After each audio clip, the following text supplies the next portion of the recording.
चलिए शुरू करते हैं। 11वां प्रश्न है कि भाग 2 करेंगे, भाग 3 10-10 क्वेश्चन करके हम खत्म करेंगे, है ना? और जल्दी-जल्दी करेंगे।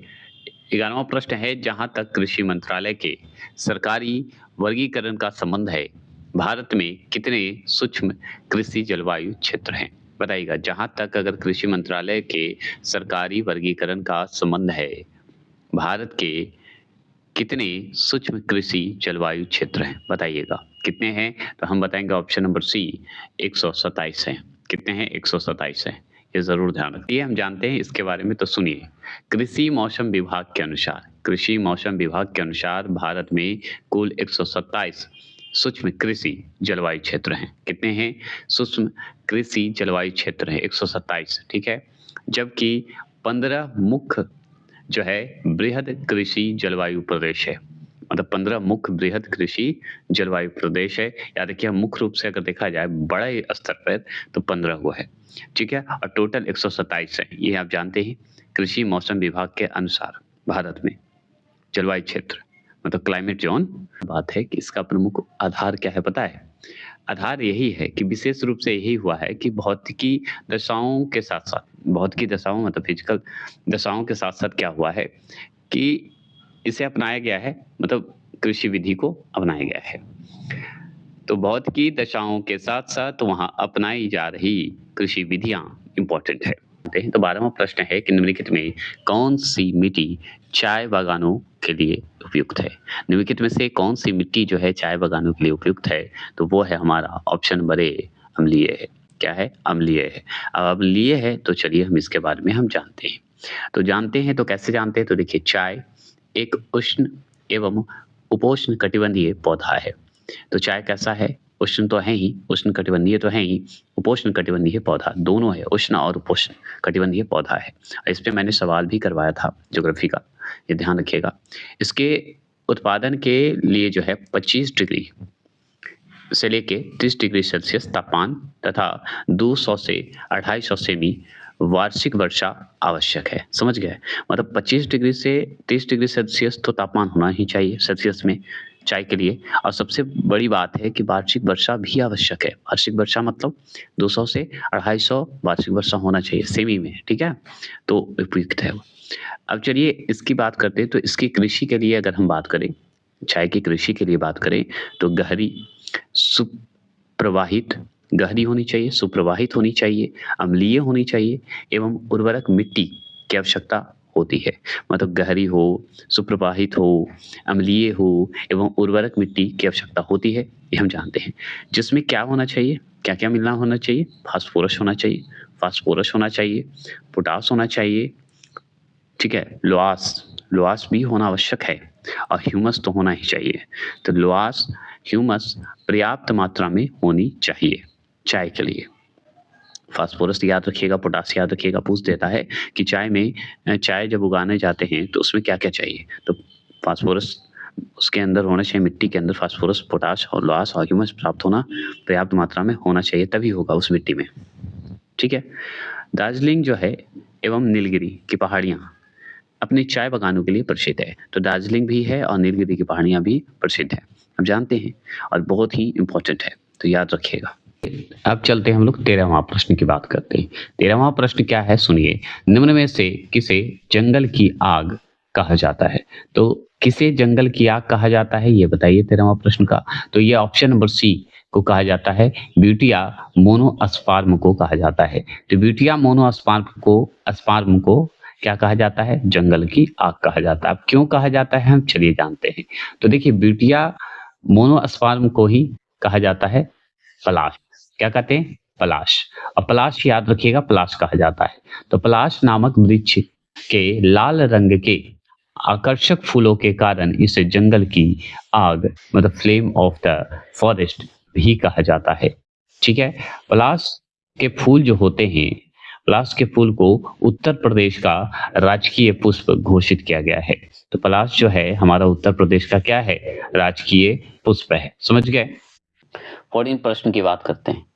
राल राल प्राप्त करता है। तो राल एक होता है प्राप्त करता है, ठीक है? बाहरी आवाज को इग्नोर करिएगा, ठीक है?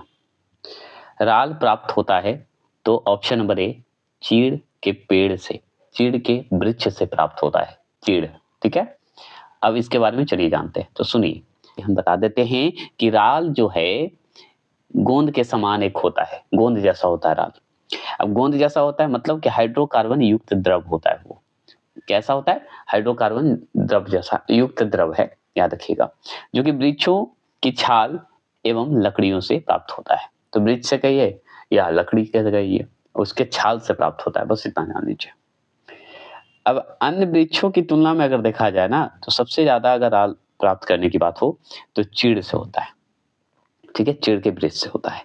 अब चीड़ के वृक्ष से तो आगे जान लीजिए कि चीड़ जैसे कोनीधारी वृक्षों, कोनीधारी होता है चीड़ का पेड़, याद रखिएगा, से राल अधिक मात्रा में उत्पन्न होता है। तो अधिक मात्रा से निकलता है चीड़ के पेड़ से राल, ठीक है, क्लियर हो गया। अब जैसे इसका प्रयोग जो होता है कैसे, आगे तो जान जाइए, गोंद के रूप में होता है, पहला ये हम जान गए। लकड़ी की जो है रोगन के रूप में काम किया जाता है, याद रखिए, लकड़ी के रोगन के रूप में काम करते हैं। तारपीन का तेल के रूप में काम करेंगे, तारपीन का तेल देखे होंगे या गोंद का देखे होंगे, ये सब तो जानते होंगे, ठीक है। सुगंध के रूप में भी काम किया जाता है, समझ गए, राल का उपयोग।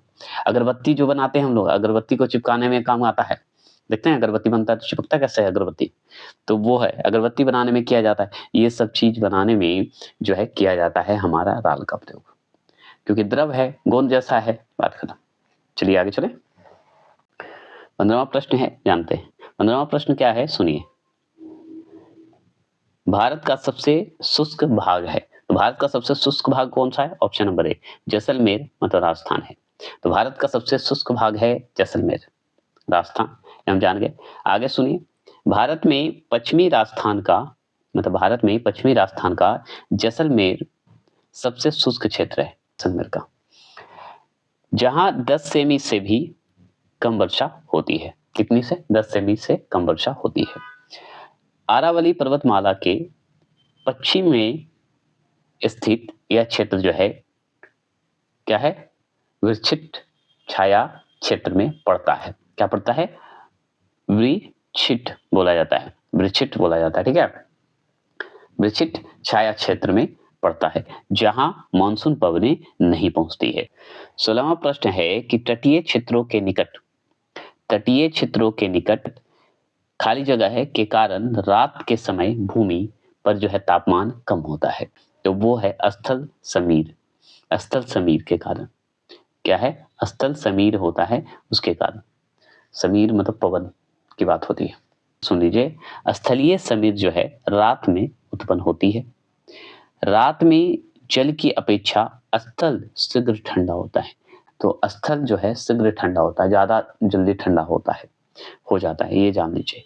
अतः समुद्र जो है, समुद्र पर निम्न दाब, समुद्र पर देखा जाए उस समय तो निम्न दाब तथा धरातल पर उच्च दाब बन जाता है। मतलब धरातल पर उच्च दाब हो जाएगा और समुद्र में निम्न दाब हो जाएगा, जिसके फलस्वरूप हवाएं स्थल से समुद्री की ओर चलने लगती है। उल्टा हो जाता है, मतलब जब समुद्र का निम्न दाब हो जाएगा और धरातल का उच्च दाब हो जाएगा, तो धरातल से जो हवा जाएगी, स्थल से जो हवा जाएगी समुद्र की ओर, तो समझिए इसी कारण ना उल्टा हो गया, क्योंकि उच्च है तो हवा जाएगी ऊंचा से ना नीचा की ओर। चलिए ये हम जान गए, ये समझाने के एग्जाम्पल से मैंने बोला था। इसलिए तटीय क्षेत्रों के निकट जो है स्थलीय समीर के कारण तापमान कम हो जाता है। इसीलिए तो तटीय क्षेत्र के अगर निकट जाएगा ना तो स्थलीय समीर के कारण तापमान कम हो जाता है, ये ध्यान रखना है। चलिए 17वां प्रश्न है। 17वां प्रश्न क्या है कि भारत के किस राज्य में सर्वाधिक वर्षा होती है? तो भारत के किस राज्य में सर्वाधिक वर्षा होती है? तो हम जानते हैं मेघालय में सबसे ज्यादा वर्षा होती है। अब सबसे ज्यादा वर्षा होती है तो जानिए इसके बारे में। तो सुनिए, भारत में सर्वाधिक वर्षा पूर्वोत्तर में स्थित मेघालय राज्य के मानिशराम नामक स्थान पर होती है। ये सिंपल है, हम पढ़ लिए, आगे बढ़ जाते हैं, क्योंकि मेघालय के कौन से नामक स्थान पे? मानिशराम नामक स्थान में होता है, सर्वाधिक वर्षा होता है। यह मेघालय के पूर्वी खासी जिले में स्थित है मानिशराम, वहां वर्षा होती है, आप जान गए। अब बात करते हैं कि यहाँ औसत वार्षिक वर्षा अगर बात करें मानिशराम में जो होता है, जो हम मेघालय में है, तो इसका जो है मिमी में बताता है, बारिश का, वार्षिक वर्षा का मिमी में बताया जाता है, एमएम कर सकते हैं आप। 11,872 याद रखिएगा, 11,872 मिमी जो है या एमएम वार्षिक वर्षा होती है। क्लियर हो गया? 18वां प्रश्न देखिए, 18वां प्रश्न है कि पौधों को सबसे अधिक जल किस मिट्टी से प्राप्त होता है? तो पौधों को सबसे अधिक जल किस मिट्टी से प्राप्त होता है? तो ऑप्शन नंबर ए, चिकनी मिट्टी से प्राप्त होता है। ये जान गए? तो सुनिए, पौधों को अगर देखें सबसे अधिक जल बात करें तो चिकनी मिट्टी से प्राप्त होता है, ये हम जानते हैं, क्योंकि इस मिट्टी में जल धारण की क्षमता सबसे अधिक होती है। क्या होती है? जल धारण करने की क्षमता जो है सबसे अधिक होती है। तो ये क्लियर हो गया चिकनी मिट्टी के बारे में। चलिए 19वां प्रश्न की बात करते हैं।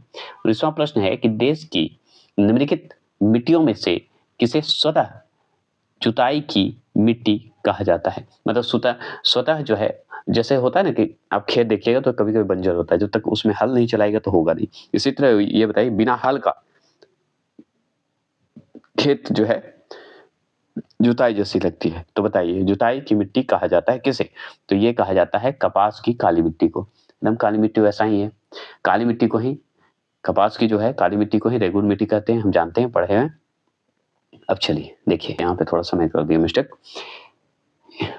इसीलिए काली मिट्टी को जुताई की आवश्यकता नहीं रह जाती है, जुताई की आवश्यकता नहीं रहती है, ऐसे गिला है तो ठीक है, हो जाता है, ठीक है। इसलिए काली मिट्टी को स्वतः कृषि मिट्टी या कृषि मिट्टी या जुताई वाली मिट्टी कहा जाता है या कृषि मिट्टी कहा जाता है। 20वां प्रश्न है कि निम्नलिखित में से कौन से कथन जो है उष्णकटिबंधीय सदाबहार वनों के संदर्भ में सत्य है? कौन है? तो ऑप्शन नंबर बी, इन वन क्षेत्रों में वार्षिक वर्षा 200 सेमी से अधिक होती है। कितना होते हैं? 200 सेमी से अधिक होती है। और सुनिए क्या होता है, उष्णकटिबंधीय सदाबहार वन उष्ण और आर्द्र प्रदेशों में पाए जाते हैं, ठीक है, उष्ण और आर्द्र प्रदेशों में पाए जाते हैं, जहां वार्षिक वर्षा 200 सेमी से अधिक होती है। कितनी होती है? 200 सेमी से अधिक होता है, ठीक है, ये हम जान गए। और क्या होता है? तो औसत अगर वार्षिक तापमान पूछे तो 22 डिग्री सेल्सियस, 22 डिग्री सेल्सियस बता दीजिएगा, से अधिक रहता है, ये भी जान लीजिए। तो उष्णकटिबंधीय सदाबहार वन जो है उष्ण और आर्द्र प्रदेशों में पाए जाते हैं, सदाबहार वन। अब वार्षिक वर्षा वहां 200 सेमी से अधिक होता है, 22 डिग्री सेल्सियस से अधिक होता है। उष्णकटिबंधीय वन जो है संघन और विभिन्न स्तरों वाले होते हैं, क्योंकि इन पेड़ों के पत्ते जो हैं गिरने, फूल आने और फल लगने का समय अलग अलग होता है। मतलब फूल लगने का समय अलग है, पत्ता आने का समय अलग है, समझ गए? इसलिए ये जो है वर्ष भर हरे भरे दिखाई देते हैं, से हरा भरा रहेगा ही। इन वनों में पाई जाने वाली मुख्य वृक्ष प्रजातियां जो होती है, चलिए दिखा देते हैं कि वृक्ष प्रजातियां जो होती है कौन कौन होती है। तो वहां सदाबहार वन में जो है आपको मिलेगा महोगनी, महोगनी बहुत इंपॉर्टेंट है, रोजवुड, ये सब जो है ना बहुत इंपॉर्टेंट है आपका, वृक्ष का प्रजाति है सब, एनी, ये सब, एबोनी और मैपल। मैपल जो होता है कि बहुत इंपॉर्टेंट होता है, maple, mahogany, maple, mahogany, any, ebony और रोजवुड, ये सब मिलते हैं उस वन क्षेत्र में। किस वन क्षेत्र में? उष्णकटिबंधीय सदाबहार वन क्षेत्र में। क्लियर हो गया? तो ये हो गया 20वां प्रश्न। इसी तरह छोटा छोटा लाऊंगा, क्योंकि ज्योग्राफी का जो है ना पार्ट बहुत बड़ा बड़ा